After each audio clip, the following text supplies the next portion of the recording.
Hey everybody, this is a piece from The Fate of the Russian Revolution, edited by Sean Matgamna.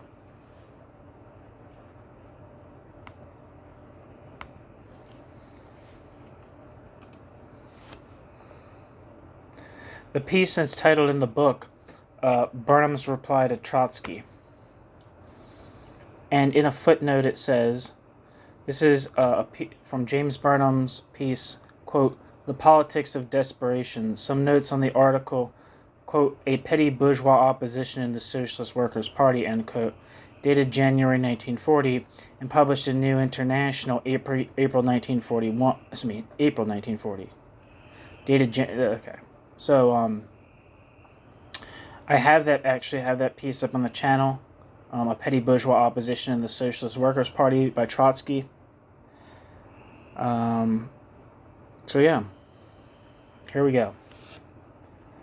Quote, Burnham says that despite his opposition to dialectics, he has written many of the key policy documents of the Socialist Workers' Party over the last few years, including the party's Declaration of Principles and even the last conference resolution analyzing events in the USSR, apart from one or two paragraphs designating the USSR a degenerated workers' state. Quote, ... dialectics contributed to the resolution, the, quote, fixed category, quote, workers' state, end quote, of, quote, vulgar, and, quote, Aristotelian, end quote, thinking, end quote. End quote.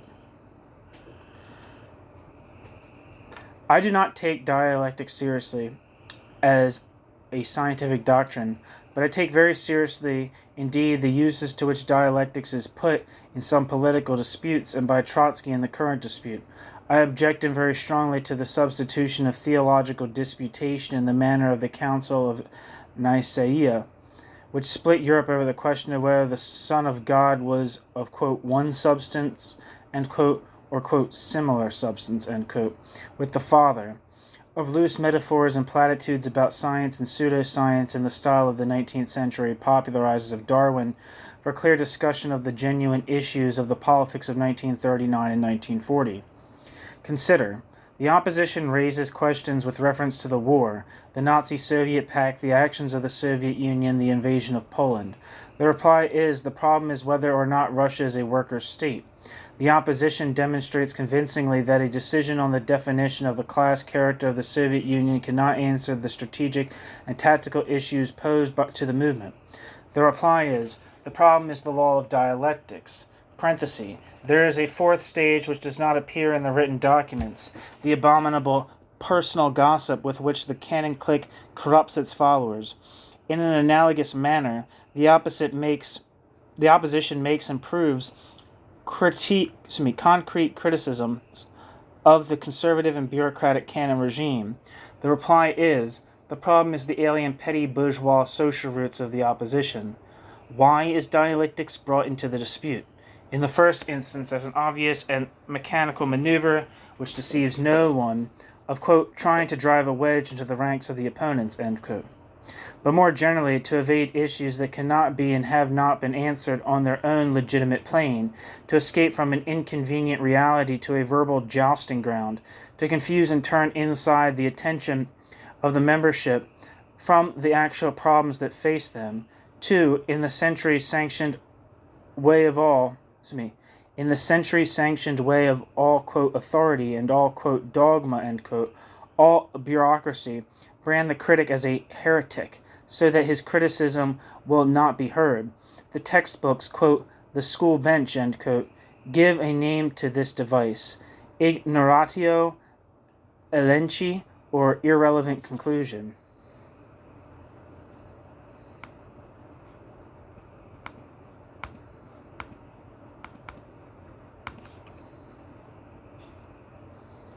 According to Wikipedia, an irrelevant conclusion, also known as ignoratio elenchi, or which is Latin for, quote, ignoring refutation, end quote, or missing the point, is the informal fallacy of presenting an argument whose conclusion fails to address the issue in question. It falls into the broad class of relevance fallacies. The irrelevant conclusion should not be confused with formal fallacy, an argument whose conclusion does not follow from its premises. Instead, it is that despite its formal consistency,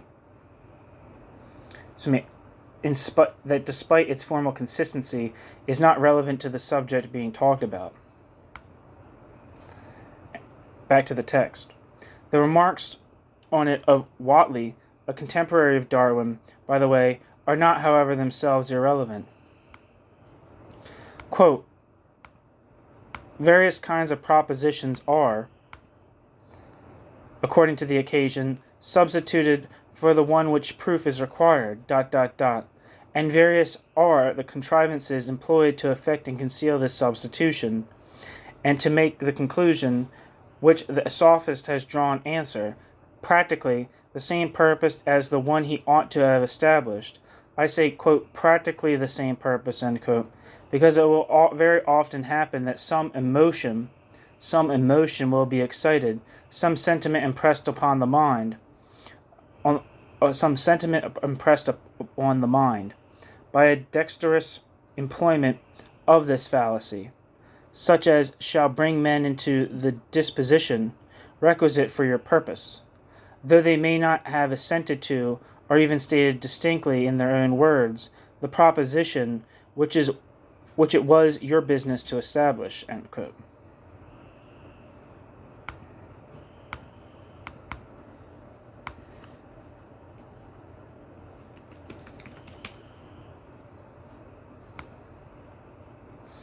According to Wikipedia, Richard Whately lived from 1787 to 1863 and was an English academic, rhetorician, logician, philosopher, economist, and theologian who also served as a reforming Church of Ireland Archbishop of Dublin.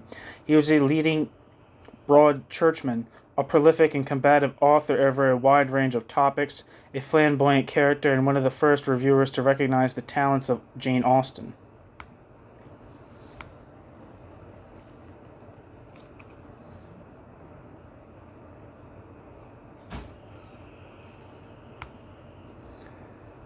Back to the text.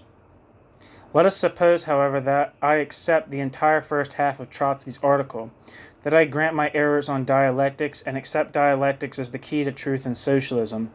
What has changed with reference to the political issues in dispute, the problems discussed in the second half of his article? Nothing has changed a centimeter.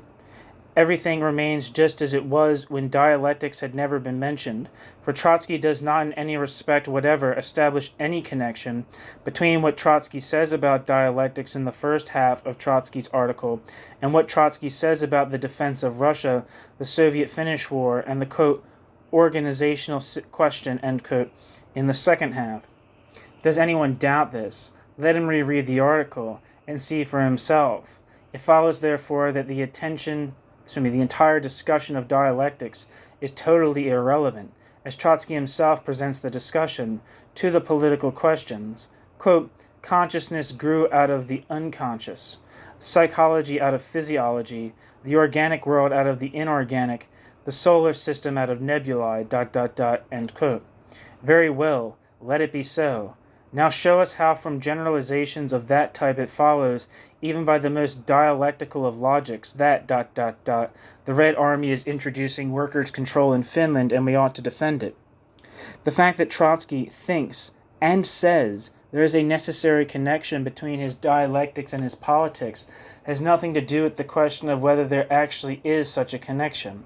All through history, men have thought and said that there were connections between their scientific investigations or practical decisions on the one hand, and their theologies and metaphysics on the other. Pasteur said that there was such a connection between his bacteriology and his Catholic faith. Einstein today between his field physics and his pantheistic idealism. Millikan finds God proved in his cosmic rays. I don't know who any of these people are except for Einstein, of course, but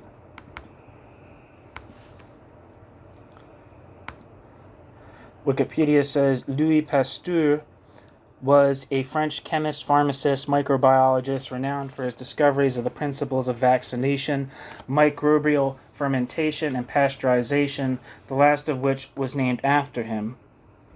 Pasteur's research in chemistry led to remarkable breakthroughs in the understanding of the causes and preventions of diseases, which laid down the foundations of hygiene, public health, and much of modern medicine. Pasteur's works are credited with saving millions of lives through the developments of vaccines for rabies and anthrax. He is regarded as one of the founders of modern bacteriology and has been honored as the, quote, father of bacteriology, end quote, and the, quote, father of microbiology, end quote, together with Robert Koch, the latter epithet also attributed to Antony van Leeuwenhoek. Pasteur was responsible for disproving the doctrine of spontaneous generation. Under the auspices of the French Academy of Sciences, his experiment demonstrated that in sterilized and sealed flasks, nothing ever developed. Conversely, in sterilized but open flasks, microorganisms could grow. For this experiment, the Academy awarded Pasteur the Alembert Prize, carrying 2,500 francs in 1862. Pasteur is also regarded as one of the fathers of germ theory of diseases, which was a minor medical concept at the time. His many experiments showed that diseases could be prevented by killing or stopping germs, thereby directly supporting the germ theory and its application in clinical medicine. Pasteur is best known to the general public for his invention of the technique of treating milk and wine to stop bacterial contamination, a process now called pasteurization. Pasteur also made significant discoveries in chemistry, most notably on the molecular basis for the asymmetry of certain crystals and racemization. Early in his career, Pasteur's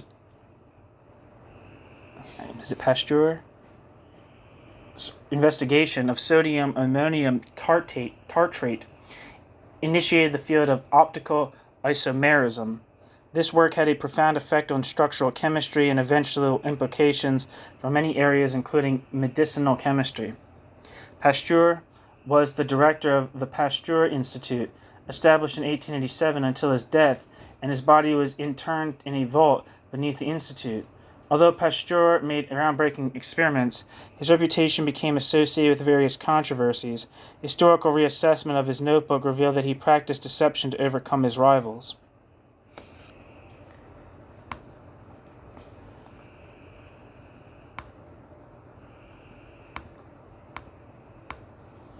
And Millikan,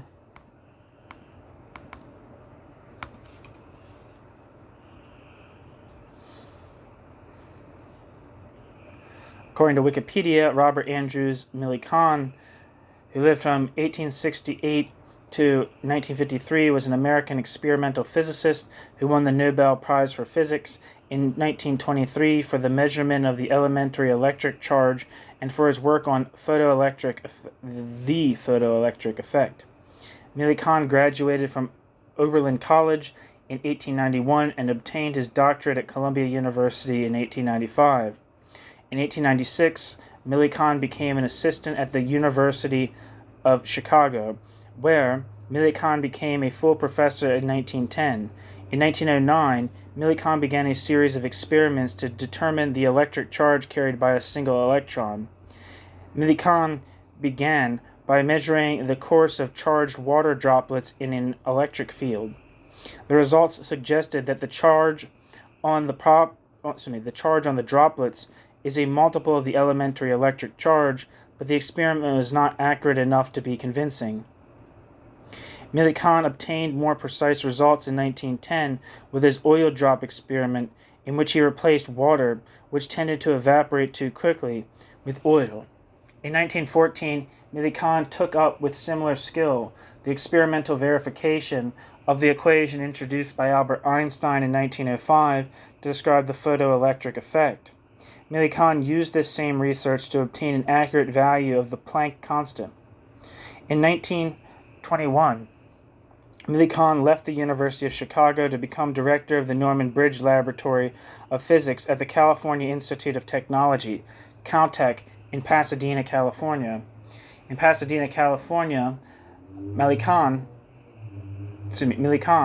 undertook a major study of the radiation that the physicist Victor Hess had detected coming from outer space. Millikan proved that this radiation is indeed of extraterrestrial origin, and he named it, quote, cosmic rays, end quote. As chairman of the Executive Council of Caltech, the school's governing body at the time, from 1921 until Millikan's retirement in 1945, Millikan helped to turn the school into one of the leading research institutions in the United States. Millikan also served on the board of trustees for Science Service, now known as Society for Science and the Public, from 1921 to 1953. Millikan was an elected member of the American Philosophical Society, the American Academy of Arts and Sciences, and the United States National Academy of Sciences. Okay, so sorry for that detour, but back to the text. Either the dialectics is relevant or irrelevant to the empirical and practical questions in dispute.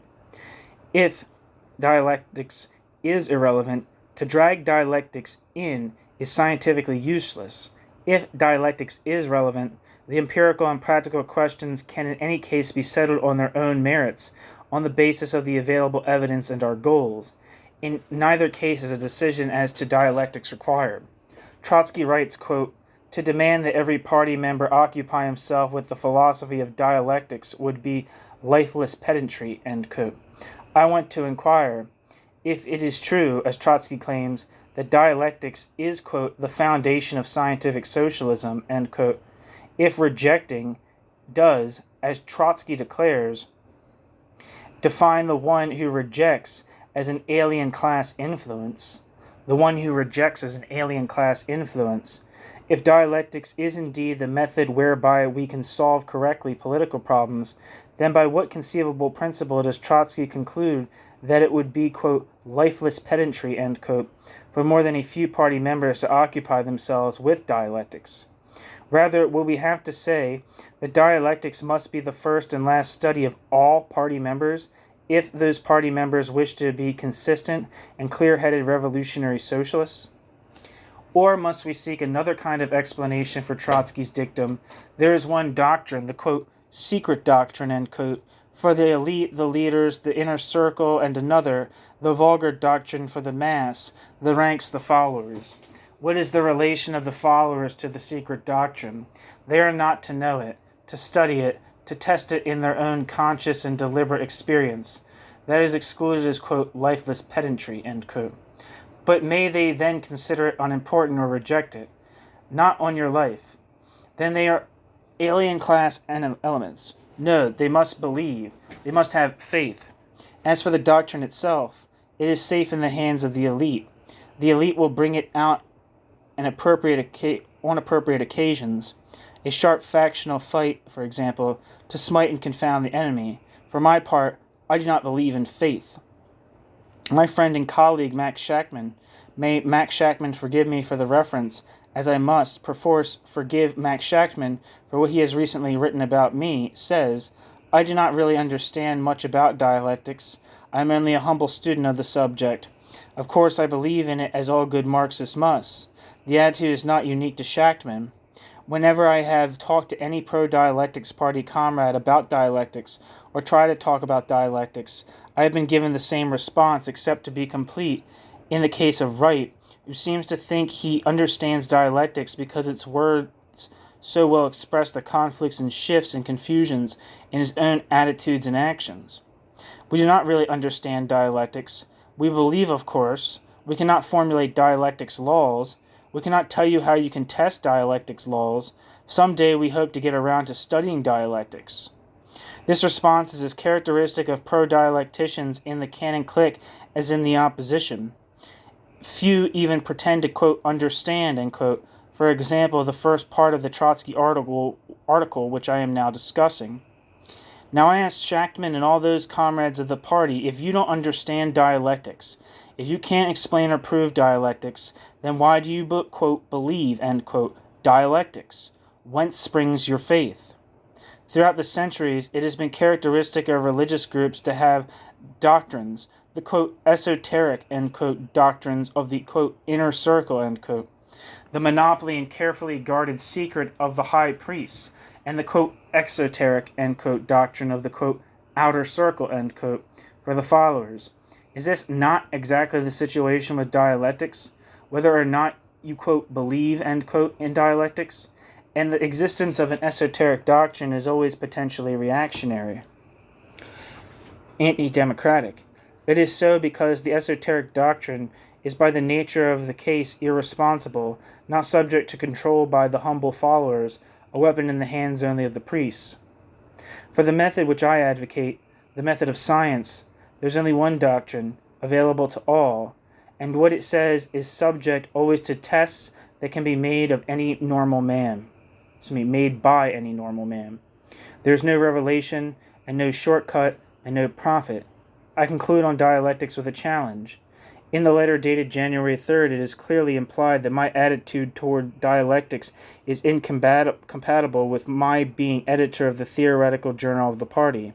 In the article, it is stated explicitly that my rejection of dialectics represents the influence of another class. First, I want to ask, where in the program of the Socialist Workers' Party or the Fourth International is a belief in dialectics made part of the programmatic basis of our movement, the acceptance of which defines the conditions of membership? And if it is not, by what right does Trotsky or anyone else attack me politically or object to my editorship of an organ of the International on the grounds of my attitude toward dialectics? And if it is not, by what right does Trotsky or anyone else attack me politically or object to my editorship of an organ of the International on the grounds of my attitude toward dialectics? Is not our movement founded on our movement's program, decided by conventions representing the membership, or do we communists hide our views, and is our real program something different from our public and adopted program? But if Trotsky is justified in what Trotsky says about dialectics, and the conclusions Trotsky draws in connection with dialectics, I say further, let Trotsky propose to the forthcoming convention that this lack of our program be filled, that the convention adopt a specific clause to be added to the Declaration of Principles, affirming acceptance of the philosophy of dialectical materialism. If Trotsky does not make such a proposal, then only one of two conclusions is possible. Either what Trotsky is now writing about dialectics is not meant seriously, is mere polemical rhetoric for the faction fight of the moment, or dialectics is indeed an esoteric doctrine, not suited for the public opinion of the party to pass upon, but a private monopoly of the priests. If Trotsky does make the proposal, it is true that Trotsky will have only one precedent in the history of labor politics. Stalin's program adopted the Sixth Congress of the Comintern, in which the abandonment of Marxism was consummated. I confess that I should not like to feel that our movement is ready to regard such a precedent as appropriate. If by a, quote, workers' state, end quote, we mean that form of society transitional from capitalism to socialism, then Russia today can be considered a workers' state only on the basis of its nationalized economy. Of those various major features of the, quote, transitional society, end quote, described in advance in Lenin's State and Revolution, for example, no one, absolutely no one in any political camp, except that of the Stalinists themselves, maintains that any other socialist factor remains in Russia today except the nationalized economy. Nationalized economy must therefore, in the views of those who hold that Russia is a worker state, be a sufficient condition for characterizing it. And by a worker state, Marxists have always meant, from Marx on, that form of society which is transitional from capitalism to socialism. The assumption therein involved, I of course reject. I hold that at least one other major condition is necessary for the form of society which is transitional to socialism, namely workers' democracy, and that therefore Russia today is incorrectly characterized as a worker state. This was Marx's opinion, and his opinion has been entirely confirmed by the experiences of the last 15 years of Soviet history. Nevertheless, even if the assumption is granted, it is thus further granted that Russia today is a worker state. This will not at all suffice to motivate a tactic of defense of the Soviet Union and the Red Army in the present war. Just as conversely, if the assumption is denied, and it is thus denied that Russia is a worker state, this will not by itself suffice to motivate a tactic of defeatism. We cannot deduce a tactic of defense from our definition of the Soviet state any more than we could deduce it from the, quote, law of the negation, end quote. Nor are we aided further in determining our tactic by the assumption that nationalized economy, in and by itself, divorced from the concrete social and political and historical revelations which form the content of the nationalized economy, is, quote, progressive, end quote. An assumption which is involved in the initial assumption of our, quote, dialectical, end quote, defenders of the worker state doctrine, an assumption which effectively eliminates all the changing actual reality which they say dialectics teaches us to take into account, and substitutes a static abstract category.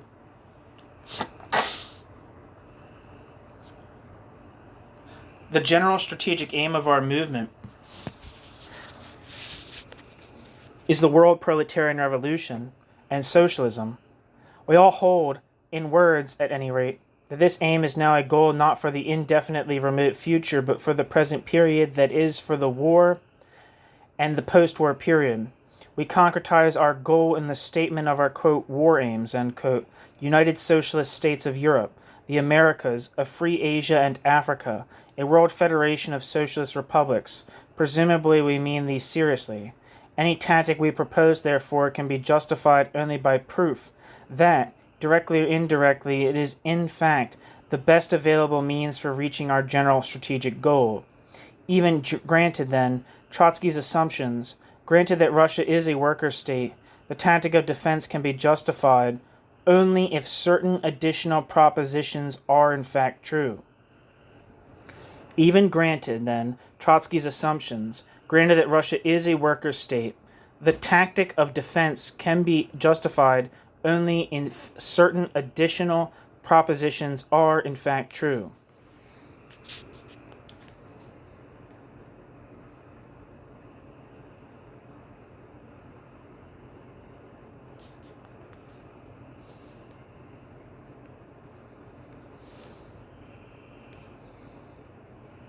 Sorry, I had to make sure I was recording. These would have to include A. Defense of the Red Army is in fact the best available means of defending the nationalized economy, which for the purpose of discussion let us assume to be in and of itself progressive. B. Defense of the Russian nationalized economy as a primary task is the best available means for promoting the world revolution. But everyone grants, in words at least, that the defense of Russia is not the only major necessary means for achieving our general strategic aim. Other necessary means include, certainly, the overthrow of Stalinism, colonial revolts, the lifting of the revolutionary consciousness of the masses, the deepening of the class struggle throughout the world, in at least several major nations to the point of successful proletarian revolution. In and of itself, defense of the present, i.e. Stalinist Russian state and the Red Army, even if 100% successful, would be of not the slightest value in achieving our goal. On the contrary, would make our goal impossible, since it would mean only the continuation in power and the extension of Stalinism. Two propositions required by Trotsky to justify the tactic of defense, therefore, involve a third. C. Defense of Russia in the present war does in fact serve as the best available means, or as an integral part of the best available means, for promoting colonial revolts, the lifting of the revolutionary consciousness of the masses, the overthrow of Stalinism, the deepening of the class struggle throughout the world, including naturally Russia itself, and those countries against which Russian military action is conducted, and the completion of this struggle in successful revolutions. Unless these three propositions are true, and the tactic of defense is not justified, no matter what may be the truth about dialectics and the definition of the Russian state, Their truth can be established in one way and one way only, not by changing quantity into quality or uniting opposites, but by relating them to the relevant evidence that can be brought to bear from modern historical experience, including prominently the evidence presented by the first months of the war itself. And there's like a bracket. It's kind of like, it looks like it's a note from the editor. It says, Burnham presents an account of Trotsky's initial reaction to events in Poland and Finland, which had been shown to be seriously mistaken. He took expectations from theory or for fact, and Burnham presents an account of Trotsky's initial reaction to events in Poland and Finland, which had been shown to be seriously mistaken. He took expectations from theory for fact and saw events in Poland and Finland not as they were, but through a distorting haze of theoretical preconceptions. Okay, so that's over. And back to Burnham. Knowing the Red Army fought against their interests and seeing no third alternative, the Finnish workers drew what seems to them the only possible conclusion under the circumstances, to fight for the bourgeois, quote, fatherland, end quote, with the third alternative, an independent struggle for freedom and power against the main enemy at home and the invading enemy excluded. They chose what appeared to them as the, quote, lesser evil. Those responsible for this reactionary conclusion are the imperialists on the one hand and the Stalinists on the other, and all others, who, ruling out the third camp, posed the choice exclusively as either Mannerheim's army or Stalin's. On the other side, according to our theses, War in the Fourth International, the Russian soldiers and workers should have been reacting as follows, quote, within the USSR, war against imperialist intervention will undoubtedly provoke a veritable outburst of genuine fighting enthusiasm. All the contradictions and antagonisms will seem overcome, or at any rate relegated to the background. The young generations of workers and peasants that emerged from the revolution will reveal on the field of battle colossal dynamic power, end quote. But, to paraphrase a remark from Trotsky's, quote, events did not recognize our theses, end quote. In the Finnish war, the Russian soldiers and workers have shown just the opposite, as everyone knows. There is no mystery here.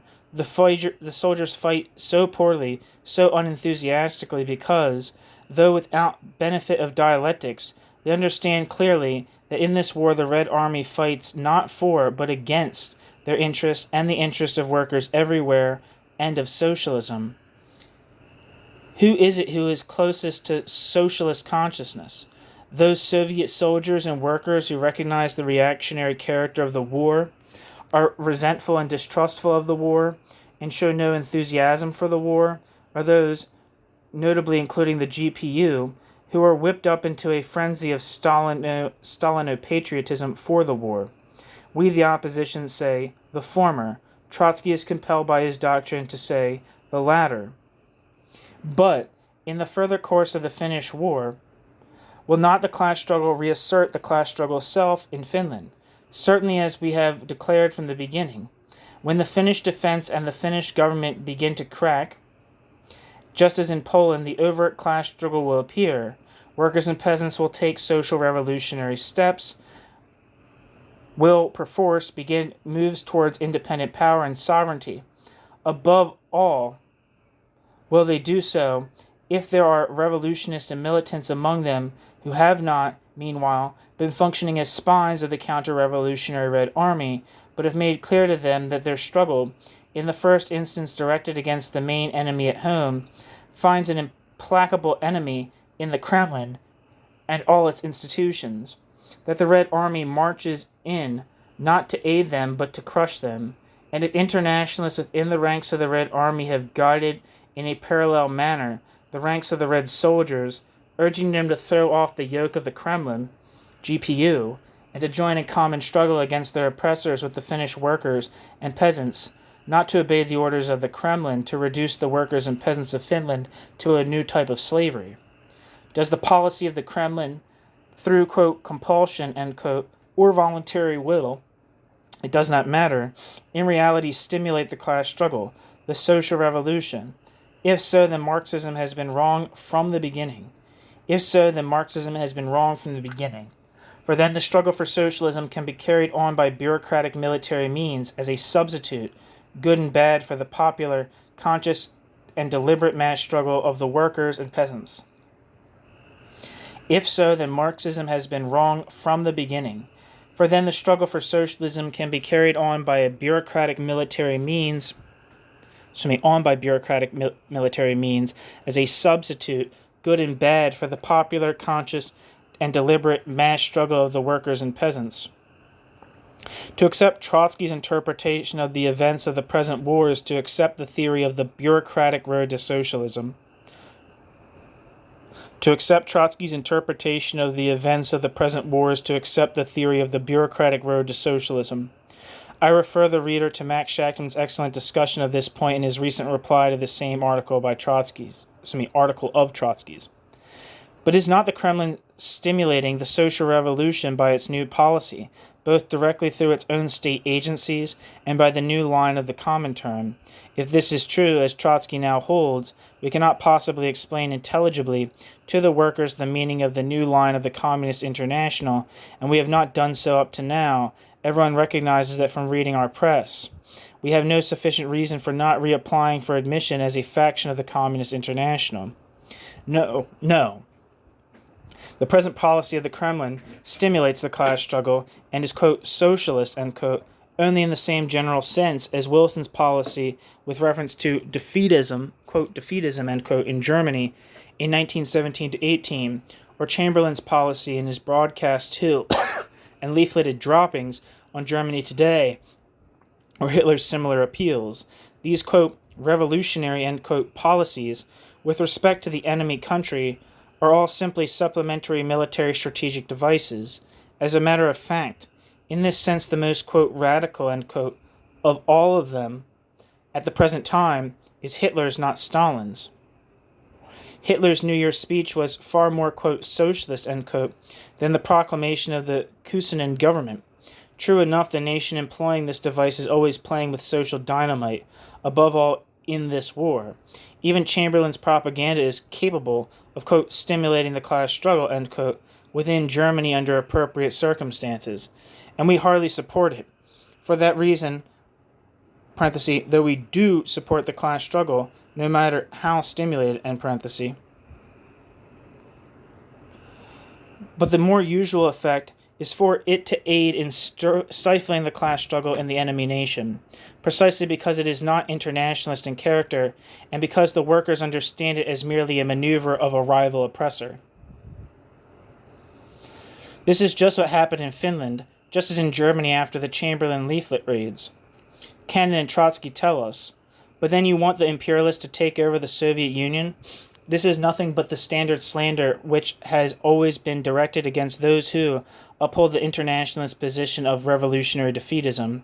We are for the defeat of all the belligerent armies and the overthrow of all the belligerent governments, but for defeat and overthrow not by the opposing armies in the field, but by the third camp, by the workers of each respective country. We are for the defeat of all the belligerent armies and the overthrow of all the belligerent governments, but for defeat and overthrow not by the opposing armies in the field, but by the third camp, by the workers of each respective country. But Cannon and Trotsky say nothing of the meaning of their alternative in relation to the general strategic aim, to the world proletarian revolution. How, just how, will a defensive tactic with respect to the Red Army serve the development of the revolution? How in this war, not the war of our theses, where the Red Army fights, in alliance with the Reichswehr, for the defense, preservation, and extension solely and simply of the power, privileges, and revenues of the counter-revolutionary bureaucracy. Trotsky and Cannon do not tell us, cannot tell us, and yet Trotsky and Cannon's position could rest only upon a clear, convincing, and reasonable answer to this question. Trotsky and Cannon, desperately clinging to a doctrine no longer adequate to meet the test of events, have abandoned the strategy of the third camp, however revealing that even the phrase used so effectively after being mistakenly borrowed from the opposition, in putting forward the revolutionary position in the American Labor Party controversy between Rose and the Stalinists, has dropped out of the party press and agitation. They have joined one of the belligerent camps, one of the war camps. In this can be seen the basic defeatism of their perspective, they who accuse us of being defeatist. Defeatism toward the possibility of successful proletarian revolution in the course of the war. They are compelled more and more to argue for Stalinism as the, quote, lesser evil, end quote. Their description, this lesser evil is the goal they place before the workers, a fine goal indeed to inspire revolutionary struggle. They must reason in terms of the maintenance of existing governments. What if, Cannon asks in debate, Finland takes over northern Russia? Everything is turned upside down. The strategic aim of world revolution issuing out of the war is subordinated to defense of Russia. Their whole policy becomes oriented around the tactic of defensism with respect to the Red Army, on the very best account, the part usurping the place of the whole. For the sake of a hand, the head and heart are sacrificed. Trotsky has permitted a frantic clinging to a false doctrine to drive him, in short, to a policy of defeat and desperation. Trotsky has permitted a frantic clinging to a false doctrine to drive Trotsky, in short, to a policy of defeat and desperation. In the article, The War and Bureaucratic Conservatism, we analyzed the character of the Cannon Group, its regime, and its present policy. We showed that it is not a principled tendency, but a permanent clique, that its only real policy is self-maintenance, that it on all occasions subordinates political to organizational questions, that in actuality it has no genuine program, but only the substitute for a program, the substitute being usually borrowed from Trotsky. In the present dispute, Trotsky puts forward the program which the Cannon clique appropriates and Trotsky supports, unconditionally, the Cannon clique. Trotsky not merely supports the Cannon regime, but whitewashes it 100%, an attitude which even its most ardent followers in the party cannot even pretend to justify by objective reference. Trotsky not merely condemns the opposition, but slanders the opposition, misstates and distorts not merely the opposition's views, but the opposition's very words. Trotsky, for example, in the sheaf of letters of the first days of January, indulges in absurd exaggerations. Now, Trotsky has amply proved by his entire career that he above all takes ideas, doctrine, principles seriously, that Trotsky bases himself upon and operates from principles. When we keep this in mind, the picture of these months, Trotsky's confused politics on Poland and Finland falls into a classic and often repeated pattern, the pattern of one who proceeds from a theory, who is motivated in his actions by that theory, but where the theory itself is false.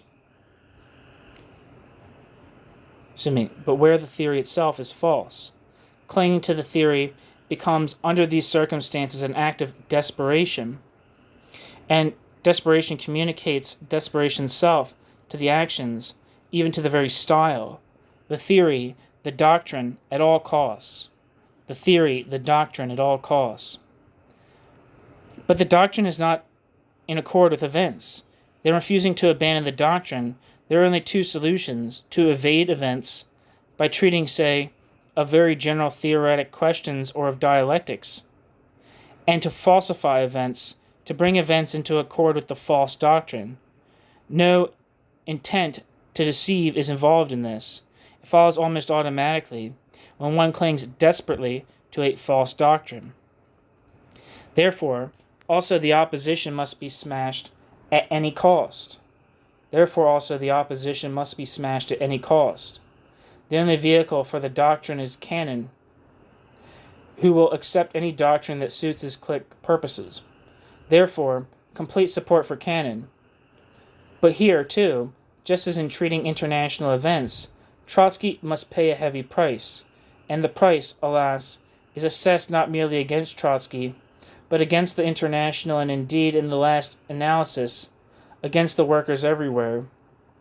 For this false doctrine, to implement this false doctrine, he finds he can utilize only a rotten bureaucratic clique, but by supporting this clique, he becomes an accomplice and a defender of this clique's crimes against the movement. If we realize that Trotsky proceeds seriously and firmly from theory, and that his theory with relation to the war is false, his present political position, and the manner of his political and organizational intervention in the party dispute, so puzzling and often shocking to many comrades, become at once intelligible. This, of course, is not that, quote, class analysis, end quote, which Trotsky demands from all Marxists. All that such analysis could mean, in this case, would be what social group is aided by the effects of Trotsky's present policy. The answer is perfectly evident: the Russian bureaucracy. His present policy is a deviation from the direction of the international proletarian struggle for socialism and towards Stalinism. The party and the international will face in the immediate future the most serious decision of many years. We will either be dragged by a false doctrine, a distorted perspective, and a bankrupt regime into a blind gulf where the waves of the war will leave us floundering and finally drown us, or we will, with however painful a wrench, break out onto the high road, the best soldiers in the one army to which we can give our loyalty, the army of the third camp.